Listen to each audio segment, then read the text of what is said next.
I invite you to reflect once more on the first reading. On the first reading, we heard that all the elders of Israel came in a body to Samuel at Ramah. And he said to him, "Matanda ka na eh, at yung mga anak mo naman hindi namin mapagkakatiwalaan.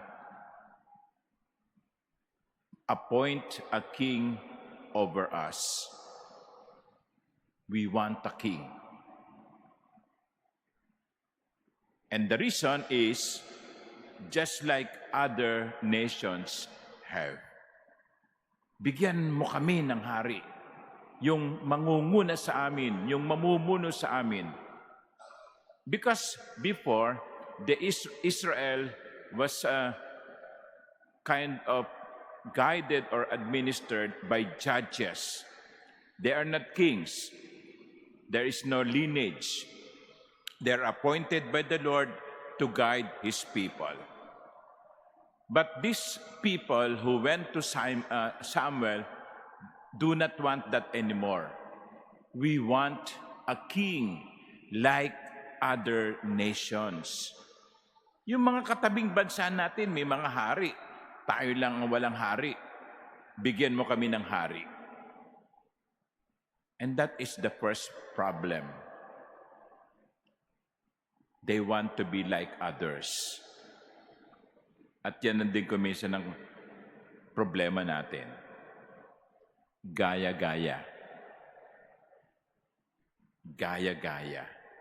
Yung kapitbahay natin, bumili ng malaking TV. Kailangan bumili din tayo ng malaking TV. No? Kahit hindi kaya. Nagpapasikat. Nagpakulay ng buhok yung kanyang kumare. Gusto niya, ako rin, gusto kong magpakulay ng buhok. Yung parang bronze. No? Pag tinamaan ng araw, yung parang nagliliyab. Ganon. Gaya-gaya. So, Samuel told the Lord, "Your people, they want a king."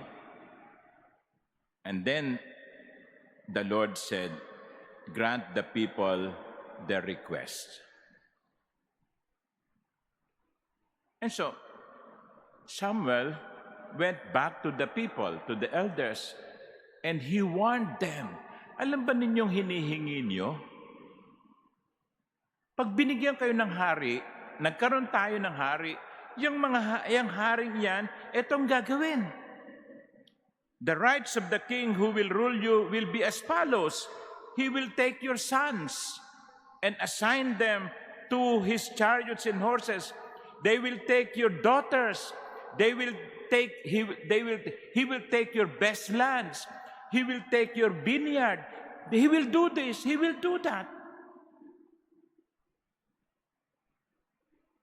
But at the end, the elders say, "It's okay, no?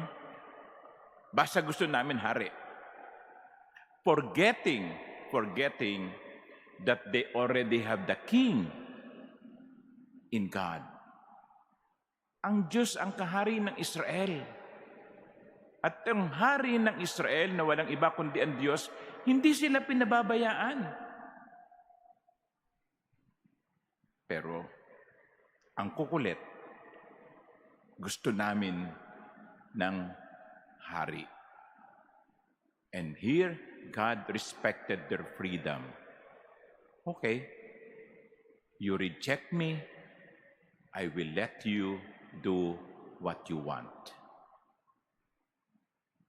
And you know, if you read the history of Israel, Samuel was proven right.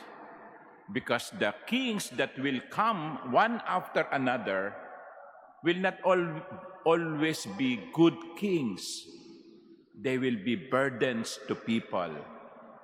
Tama yung warning ni Samuel. Mangyayari yon sa kasaysayan ng Israel. Kaya mga minamahal kong kapatid, mag-ingat tayo sa ating mga panalangin. We should be careful what we pray for. God, will always give us what is best. But if we insist on what we want, God will say yes to our prayer, only to teach us that no was the better option. Kaya kapag hindi pinagbibigyan ng Diyos ang ating dasal, huwag tayong magtatampo.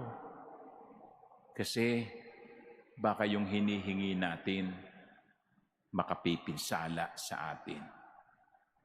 Kaya ang dapat nating maging dasal ay hindi, Lord, give me what I want. Hindi dapat ganon. Dapat ang dasal natin ay, Lord, give me what will keep you my King in my life. Huwag mong ibigay sa akin ang gusto ko, kundi ibigay mo sa akin yung magiging daan para manatili kang hari ng buhay ko.